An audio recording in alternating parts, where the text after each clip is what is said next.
Aussi, je remercie les organisateurs pour l'invitation, pour m'avoir proposé de faire ce topo, dont le sujet est un petit peu original, surtout en anesthésie, réanimation, médecine péri-opératoire. En le préparant, j'ai pu comprendre pourquoi c'était pas un topo qu'on voyait souvent. Parce qu'il y a beaucoup de données, il faut essayer d'y aller pas à pas pour essayer de tirer des informations vraiment qui nous soient applicables, utiles et qui soient fiables. Parce que sur le microbiote, on le met un peu à toutes les sauces. Et c'est un peu difficile de savoir qu'est-ce qui est vrai, qu'est-ce qui est prouvé, et qu'est-ce qui est encore au stade de l'hypothèse. Donc j'ai pas de conflit d'intérêt pour ce sujet, en dehors de m'intéresser à l'infectieux. Il y a déjà un premier point qui est important, qui est de savoir de quoi on parle précisément. Je vous ai dit qu'on allait y aller pas à pas, donc il y a souvent le terme de microbiote et de microbiome qui sont utilisés. Il faut bien comprendre de quoi on parle. Le microbiote, c'est l'ensemble des micro-organismes, donc bactéries, virus, champignons essentiellement, vivant au sein d'un environnement particulier, au niveau du tube digestif, au niveau de la peau, du naso ou de l'oropharynx. Donc ça veut dire que chaque site anatomique aura son microbiote particulier. Et le microbiome, c'est l'ensemble des gènes portés et des métabolites produits par ces micro-organismes qui composent le microbiote. Donc avant, c'était il y a à peu près 10 ans, on était très limité dans l'étude des micro-organismes par la nécessité d'avoir des techniques de microbiologie qui nécessitaient que la bactérie pousse pour qu'on puisse savoir qu'elle existe et la cultiver. Or, la majorité des bactéries intestinales, et on parle essentiellement du microbiote intestinal, la majorité des bactéries intestinales, elles sont anaérobies et donc elles ne poussent pas dans les conditions de culture habituelles. Donc la révolution, c'était l'arrivée des techniques de séquençage à très haut débit qui permettent d'amplifier et d'analyser les séquences de tout l'ADN microbien. Et donc, ça a été publié notamment dans cette étude un peu princeps dans Nature en 2010, qui a permis de voir un petit peu le rapport de force au sein de l'organisme humain. On sait qu'on a à peu près autant de bactéries que de nombre de cellules humaines. En termes de nombre de cellules, c'est à peu près équivalent. En revanche, c'est au niveau, quand on s'intéresse aux gènes, qu'on s'aperçoit qu'on est en infériorité numérique. Puisque l'ensemble des génomes bactériens chez l'être humain, c'est à peu près 150 fois l'ensemble du génome humain. Chaque être humain abrite en moyenne 150 à 160 espèces bactériennes différentes. Et donc pour certains, notamment le microbiote intestinal, puisque c'est là où on trouve la majorité des bactéries, comme vous le savez, c'est un organe à part entière, qui pèse à peu près 1,5 kg, et qui est différent d'un individu à l'autre, c'est-à-dire y compris des vrais jumeaux n'auront pas le même microbiote, et qui est dynamique, qui fait son intérêt et qui fait aussi la difficulté de son étude, puisque le microbiote il va varier en fonction de certains éléments, l'âge, l'environnement, les médicaments, notamment les antibiotiques dont on a parlé, et certaines pathologies.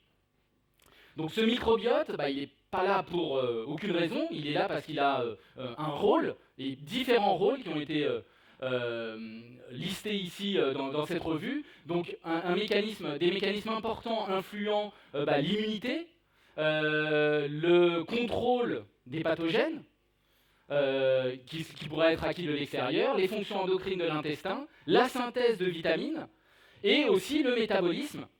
Et nous, ça nous intéresse, à la fois en réanimation, mais aussi en anesthésie, médecine péri-opératoire, c'est impliqué dans le métabolisme de certains médicaments et de certaines drogues.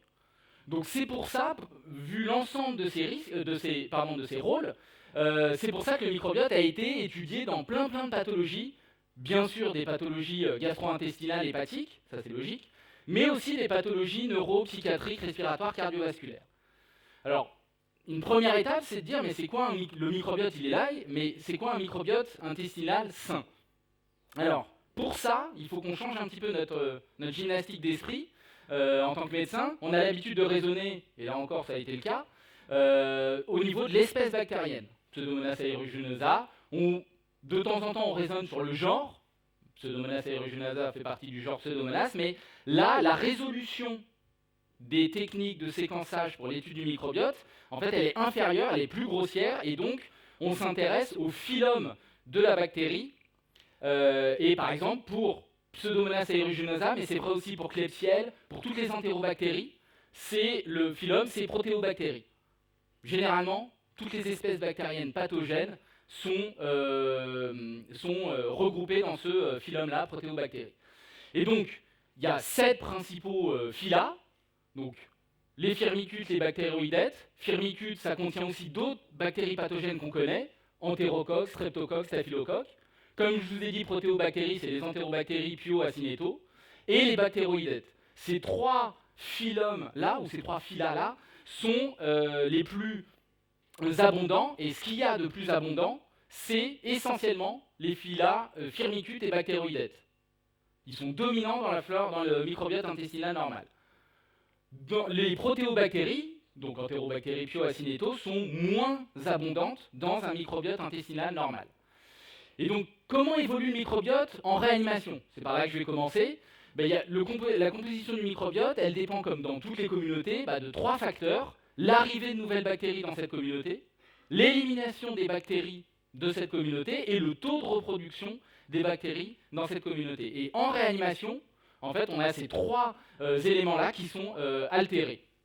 L'arrivée de nouvelles bactéries, c'est quelque chose qui est connu depuis très longtemps, y compris même avant l'apparition des techniques de séquençage à haut débit. Vous voyez, publication de New England 1969. On sait que les patients de réanimation ont un changement de leur flore oropharyngée, avec essentiellement des bactéries à gram négatif qui vont coloniser cette flore oropharyngée. Des patients qui sont moins malades ont moins de prévalence de bactéries à gram négatif au sein de la flore du microbiote oral. En plus, le fait d'avoir une absence d'alimentation orale chez les patients de réanimation fait qu'on a moins de bactéries commencent à l'ingérer. L'élimination des bactéries, elle est aussi atteinte, parce que, vous l'avez remarqué, les patients en réanimation, ils ont une vidance gastrique et un transit intestinal qui sont ralentis par différents mécanismes, ce qui fait que l'estomac et l'intestin proximal deviennent des vrais réservoirs à BGN. Et le troisième élément, c'est le taux de reproduction des bactéries de la communauté. Ça, ce sont des études essentiellement in vitro, que je n'ai pas le temps de détailler, mais tout ce qu'on rencontre au quotidien en réanimation, c'est-à-dire l'ischémie-reperfusion, la nutrition entérale, les inhibiteurs de la pompe à protons, même si on en fait moins, les catécholamines, favorisent plutôt la croissance des pathogènes, donc protéobactéries, et de certains firmicutes et des pathogènes qu'on connaît, plutôt que la flore commensale. Et donc ça, on a cette application-là au niveau du microbiote respiratoire, qui est vraiment un des domaines d'actualité de la recherche dans cette thématique. Et vous voyez que donc on a dans les éléments qui augmentent l'immigration microbienne et qui diminuent son élimination, le fait de ne pas tousser, d'être dans le coma, d'avoir une altération de la flore pharyngée sont des facteurs qui vont contribuer. Le fait d'avoir une motilité ciliaire qui est altérée, d'avoir plus de mucus bronchique, tout ça, ça va avoir des altérations ici au niveau du microbiote respiratoire. Et tout ce qu'on fait en clinique va aussi, la mise sous ventilation mécanique, le fait de mettre une sonde d'intubation dans la trachée des patients, comme on a parlé Claire, ça va créer du biofilm, ça va créer un environnement favorable pour le développement de micro-organismes pathogènes. Et donc, la première conséquence, la première implication du microbiote dans notre pratique, c'est une meilleure connaissance un peu de la physiopathologie. Avant, on disait, l'arbre, c'est ce qu'on a appris, l'arbre respiratoire, le poumon, il est stérile. Et le fait de développer une pneumonie, dont on parle dans les deux précédents topos, c'est le fait d'avoir un poumon qui n'est plus stérile avec une croissance microbienne qui est présente. En fait, maintenant, on sait, avec ces techniques, que le poumon sain n'est pas stérile, qu'il y a aussi un microbiote dans l'arbre respiratoire distal qui vit en symbiose avec l'organisme. Et ce microbiote respiratoire, il est composé de bactéries anaérobies, c'est parce qu'elles sont anaérobies qu'elles ne poussent pas, et c'est pour ça qu'on a mis du temps à savoir qu'elles étaient là, qui sont plutôt des espèces Prevotella et Veillonella, et donc là, elles ont une interaction importante avec l'immunité qui font qu'elles sont tolérées, qu'elles n'entraînent pas de pathologie. Qu'est-ce qui se passe lorsqu'on a une pneumonie acquise sous ventilation mécanique ou une pneumonie liée aux soins? C'est que l'environnement du microbiote pulmonaire devient un microbiote beaucoup plus riche en nutriments. Vous avez une inflammation locale chez les patients en ARDS et chez les patients avec une pneumonie. Vous avez une inflammation locale qui fait qu'on va avoir de l'œdème intra-alvéolaire, l'abondance de nutriments qui va favoriser la croissance bactérienne. C'est pour ça que maintenant, la nouvelle physiopathologie de la pneumonie acquis sous ventilation mécanique ou de la pneumonie liée aux soins, c'est qu'on passe d'un état de symbiose, où il y a un microbiote, mais qui est divers et relativement peu abondant, on passe à un état de dysbiose, avec un microbiote qui devient fortement moins diversifié, parce que les bactéries qui sont là normalement sont très diminuées en nombre, et on va avoir l'émergence d'une espèce bactérienne, par exemple ici en vert sur cette diapositive, ça peut être du Pseudomonas aeruginosa ou de la Klebsiella, et cette espèce dominante, elle va plutôt appartenir au phylum Proteobacteria. Alors, d'où proviennent ces bactéries qui sont préférentiellement, qui deviennent dominantes en cas de PABM? On a des modèles murins de sepsis abdominale, vous savez tous, on a des patients avec un sepsis abdominal qui peuvent avoir développé des lésions pulmonaires, un ARDS par exemple. Dans cette étude, parue dans Nature Microbiologie en 2016, c'est un modèle murin de sepsis abdominal classique avec ligature du cécum, ponction sécale. On voit qu'au niveau du poumon, on a chez les animaux qui ont subi ce type d'intervention une richesse bactérienne qui est plus importante et avec un profil bactérien qui devient similaire au niveau du poumon par rapport à ce qu'on observe au niveau abdominal. Et ce qu'on observe particulièrement, c'est la prédominance d'une espèce qui est là des bactéroïdes, dont on sait que le réservoir, et ça a été montré dans cette étude, le réservoir de ces bactéries, il est très clairement au niveau du tube digestif. Et ça ne passe pas par la flore oropharyngée, puisqu'on ne retrouve pas ce bactéroïdes dans la flore oropharyngée des patients. Et donc, dans cette étude, ce qui est intéressant, c'est qu'il y a une deuxième partie clinique humaine, avec l'analyse de LBA de patients en SDRA, qui montre là aussi l'abondance de cette même bactérie, bactéroïdes, présente dans le microbiote intestinal et non détectée en culture. Donc vraiment l'apport de ces techniques d'analyse du microbiote dans la compréhension de la physiopathologie. Donc, si on a des bactéries dans le tube digestif qui se retrouvent au niveau du poumon, on parle de translocation bactérienne. Le souci avec la translocation bactérienne dont on parle depuis très longtemps, c'est qu'en réanimation, l'hypothèse, c'est qu'en réanimation, il y a beaucoup de facteurs qui entraînent une augmentation de la perméabilité de la barrière intestinale et qui permet le passage des bactéries de la lumière digestive vers le sang. Le problème, c'est chez les patients à haut risque, traumatisés, à haut risque de translocation bactérienne, quand on prélève du sang portal chez ces patients-là, eh ben, on n'arrive pas à mettre en évidence d'hémoculture positive et de translocation bactérienne. Mais il y a deux éléments pour expliquer ça, c'est que, non seulement les bactéries, elles peuvent passer entièrement, mais ça ne semble pas être le cas, mais il peut y avoir uniquement des éléments bactériens pathogènes de virulence qui peuvent traverser la barrière, et donc si on cherche des bactéries, on ne trouvera pas les bactéries, si on cherche ces éléments-là, peut-être qu'on peut les trouver, et surtout, la dissémination, elle peut non pas se faire par voie sanguine, mais plutôt par voie lymphatique. C'est ce qui est représenté ici sur cette diapositive. Vous avez à gauche donc un tube digestif normal, avec une claire séparation par l'épithélium intestinal de la lumière digestive qui contient les bactéries et, d'un côté et le sang de l'autre. Et vous voyez que non seulement dans certaines situations, on peut avoir de dysbiose, on peut avoir une translocation avec un passage de bactéries à ce niveau-là, un passage au niveau du sang portable, mais surtout au niveau lymphatique.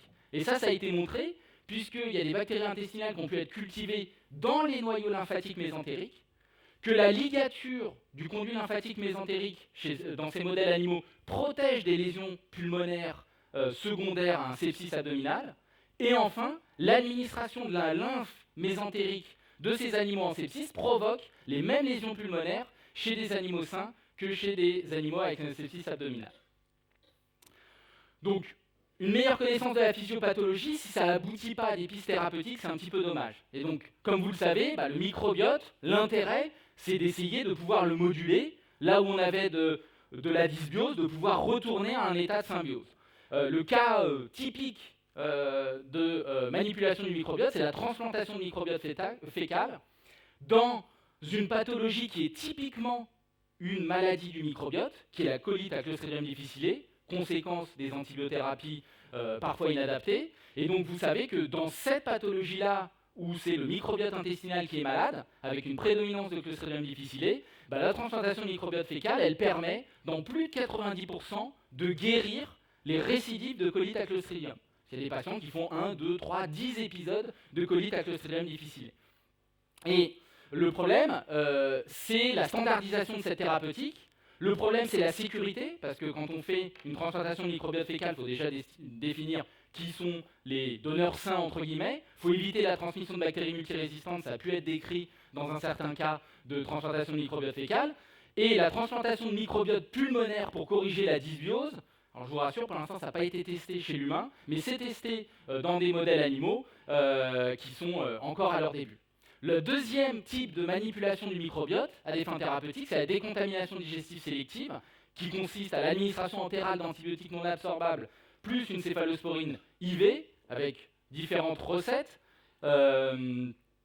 Plusieurs essais randomisés, surtout aux Pays-Bas, ont montré des effets bénéfiques sur la mortalité et la diminution des infections en réanimation. Il y a quand même quelques résultats négatifs.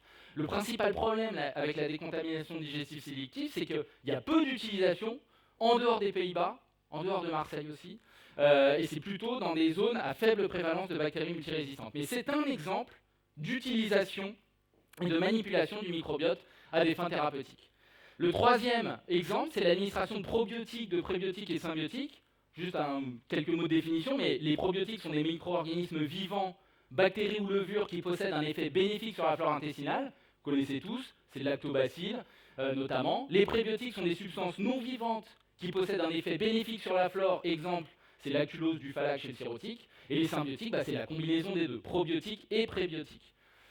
Eh bien, ça a été testé en réanimation. La première donnée, c'est cette revue et méta-analyse de la littérature parue en 2016.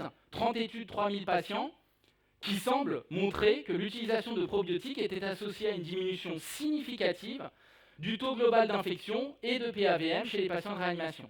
Les limites, c'est bien sûr c'est d'une part l'absence d'effet sur la mortalité et sur la durée de séjour. Donc quel est l'impact vraiment de ces thérapeutiques? Et l'autre limite, c'est l'hétérogénéité. Une hétérogénéité dans les molécules, dans les doses, et puis aussi un biais de publication, puisque les résultats qui sont publiés sont essentiellement des études positives qui sont, on le sait, plus souvent publiées que les études négatives. La dernière étude sur le sujet, pour vous montrer que c'est encore une piste qui est investiguée, parue dans le JAMA en 2021, l'effet des probiotiques sur l'incidence des pneumonies associées à la ventilation. 5000 malades en tout, randomisés en probiotiques versus placebo, pas d'effet significatif en termes de diminution de l'incidence des pneumonies associées aux soins. J'ai beaucoup parlé de la réanimation, mais nous on fait de l'anesthésie, réanimation, médecine pério-opératoire, et ça a été aussi testé des manipulations du microbiote en anesthésie, notamment ici en périopératoire, une méta-analyse et une revue systématique de la littérature parue dans Clinical Infectious Disease en 2017.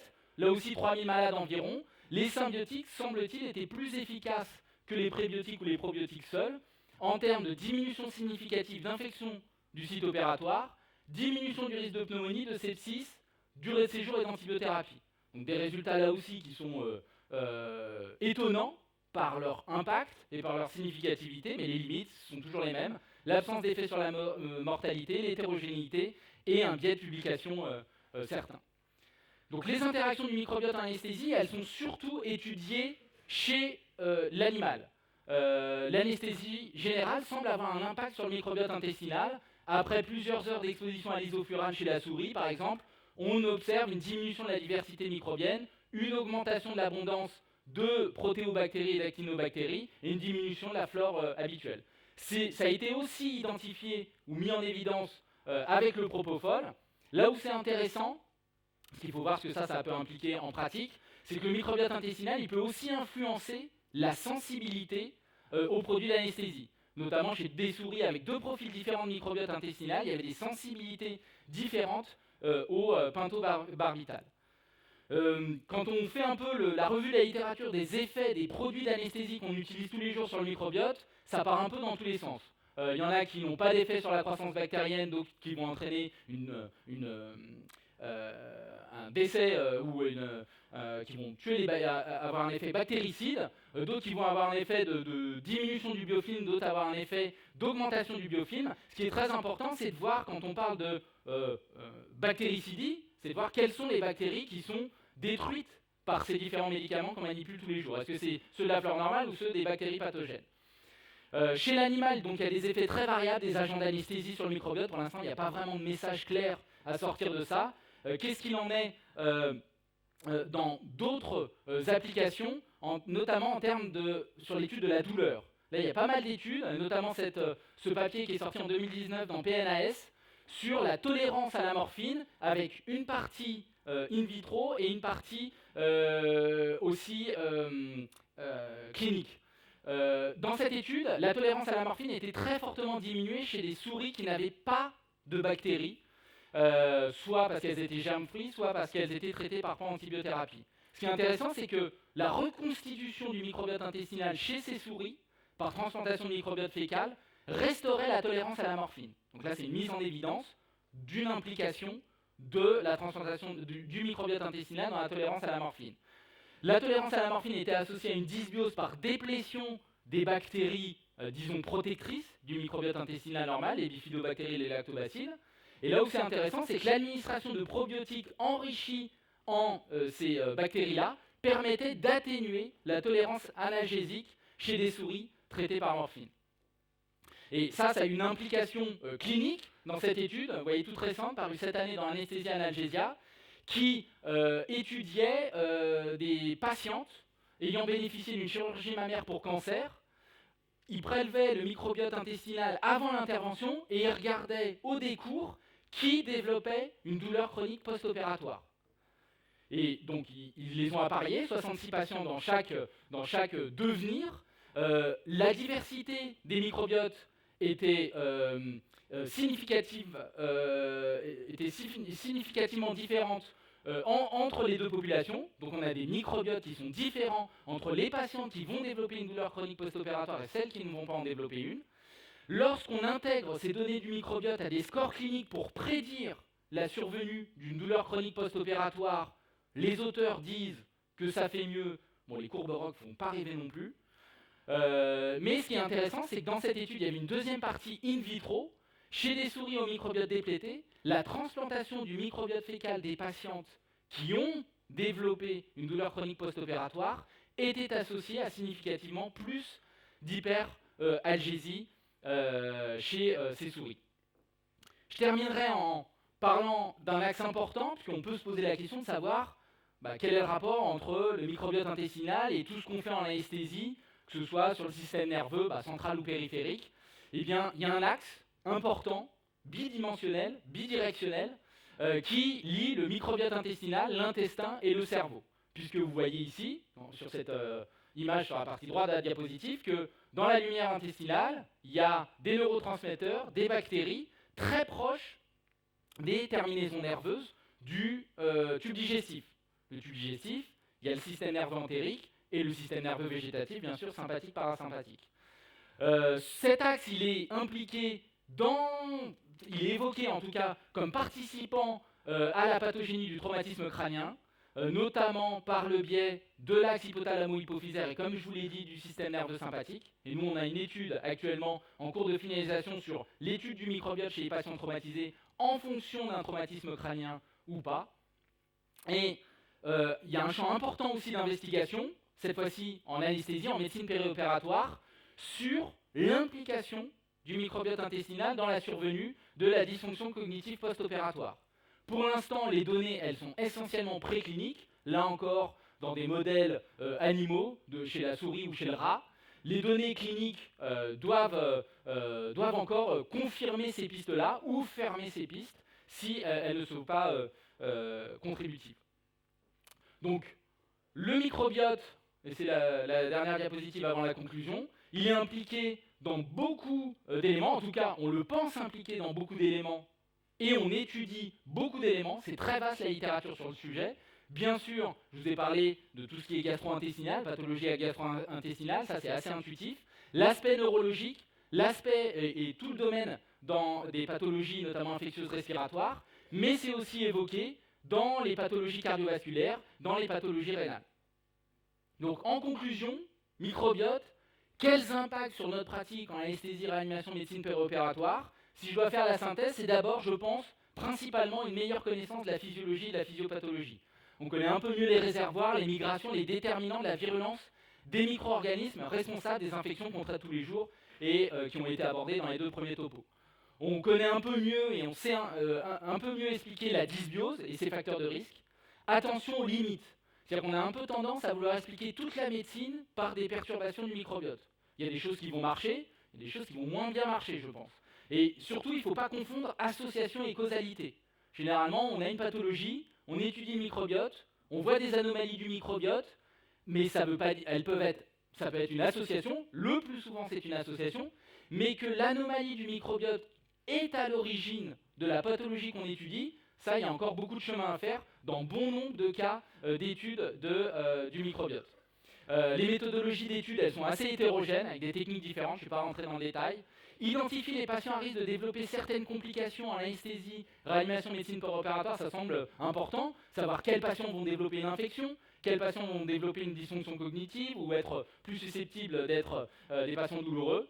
Les modulations du microbiote sont des pistes thérapeutiques intéressantes pour lesquelles il faut, comme pour tout, faire la balance des bénéfices et des risques. Je vous remercie de votre attention et je remercie aussi les collègues impliqués avec moi dans l'étude du microbiote.